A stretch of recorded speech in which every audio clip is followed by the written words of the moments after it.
My adopted son is choosing the people who left him on the side of the road when he was 5 over us because they understand him better, so I am choosing to disown him. I know the title is a bit weird, but this was the best way I found to translate what was said. Obligatory apologies for bad grammar and/or spelling. English is not my first language. I, 44M, and my husband, 40M, have been married for 20 years, together for 22, and our adoptive son, 24M, is black and we're not. I'm only mentioning this because it's relevant to the story later.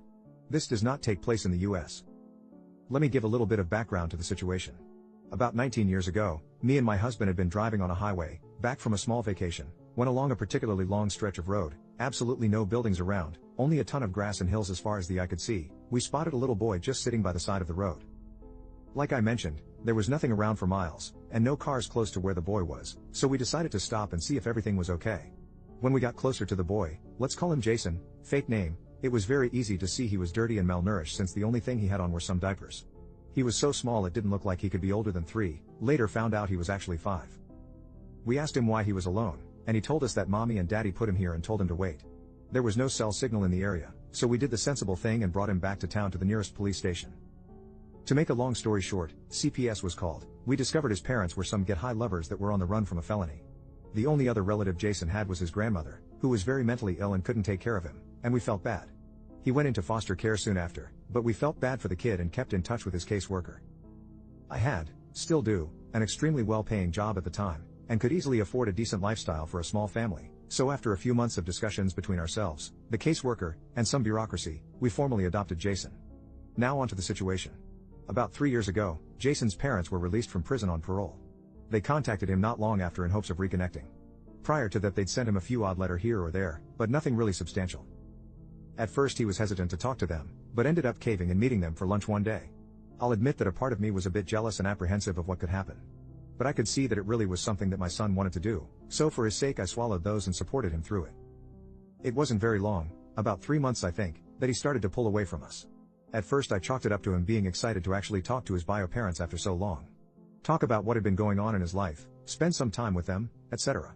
It started to bother me when he'd cancel plans with us last minute because mom had an emergency or dad really needs me to help him with something today or whatever other excuse he could come up with. He used to come over to our house at least once a week, call every day or so, but now we were lucky if he even came by that month. Again, I thought that was just temporary, that he was just excited and soon enough he'd start spending some time with us again. We were overjoyed when he invited us over to diner one night. It was supposed to be a family gathering, us and his bio parents and his wife, girlfriend at the time. I wasn't exactly keen on meeting the people that had left my son for the dead on the side of the road, but decided to give them the benefit of the doubt, thinking maybe they'd atoned and changed. Besides, he's our son and we love him. We had to at least try. To say the diner was a disaster is an understatement. His bio mom was extremely rude to my husband the entire night, making passive-aggressive homophobic and racist remarks every chance she got. His father was much the same. It all came to head when she straight up called us the F word and threw a glass at my husband. A screaming match followed and we left soon after. The next day Jason apologized profusely the next day and promised they'd never do something like that again. I told him neither me and my husband wanted to have anything to do with them, and would appreciate if he understood that. He seemed to, but continued to pull away the next few months. And that leads to what happened last week. Jason proposed to his girlfriend about 9 months back, and has been preparing for the wedding since. Of course we were overjoyed for him. But a few months went by and no invitation came. Every time we asked Jason would say they hadn't been sent out yet and changed the subject.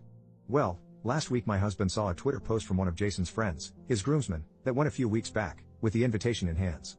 We confronted Jason about it the next time he came over, only for him to drop the bomb on us that we hadn't been invited. We asked why, and he said his parents didn't want us there and wouldn't come if we did. I was furious. I asked him how could he choose those pieces of trash over us? Why they were so important? What did we do to deserve this kind of treatment? His answer? They understand me better. They're my people. At this point my husband was crying, asking how could he do this? I've only ever been truly angry a few times in life, and this moment managed to top all of them. I threw him out right then and there and told him to never come back. That he wasn't our son anymore. I spent the rest of the day hugging my husband and trying to calm him down. The next day I canceled everything we'd paid for the wedding, which was basically everything important, even the ones we couldn't get a refund on.